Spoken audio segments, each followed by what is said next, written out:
the creator, our Akua, they're the ones who decided that we'll be the two-spirited people.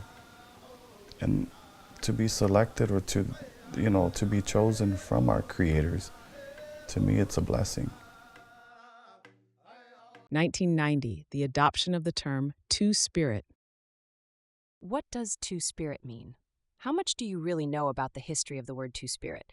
Though the label has only been used since the 90s, the concept of the Two-Spirit is something Indigenous groups have identified with for centuries.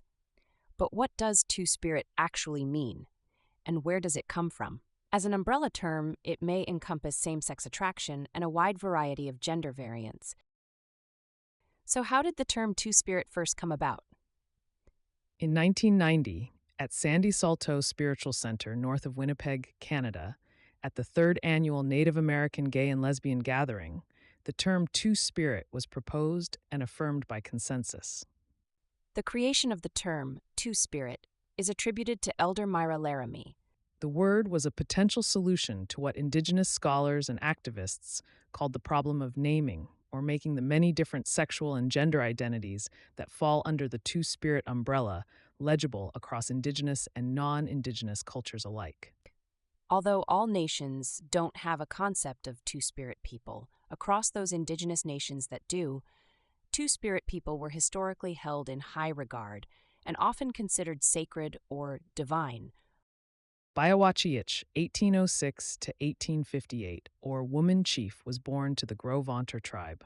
She was captured and adopted by the Apsaluk Crow Nation when she was 10. At an early age, she showed an inclination towards male pursuits. She was fearless in everything. She led large war parties and was recognized as the 3rd highest leader in a band of 160 lodges. Osh-Tish, whose name translates to finds them and kills them in Crow.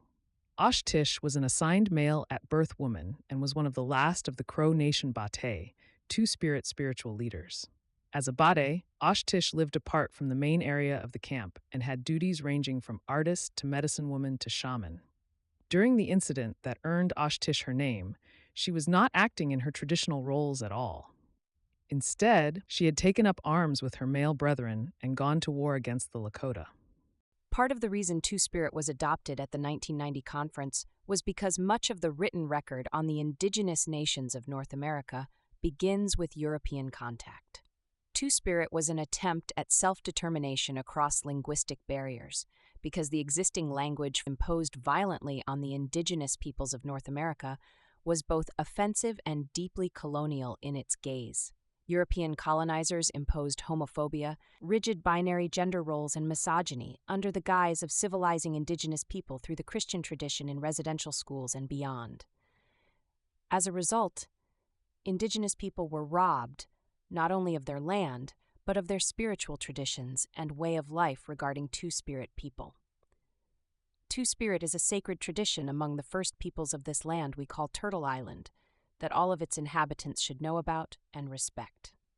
It's not about coming out, it's about coming in.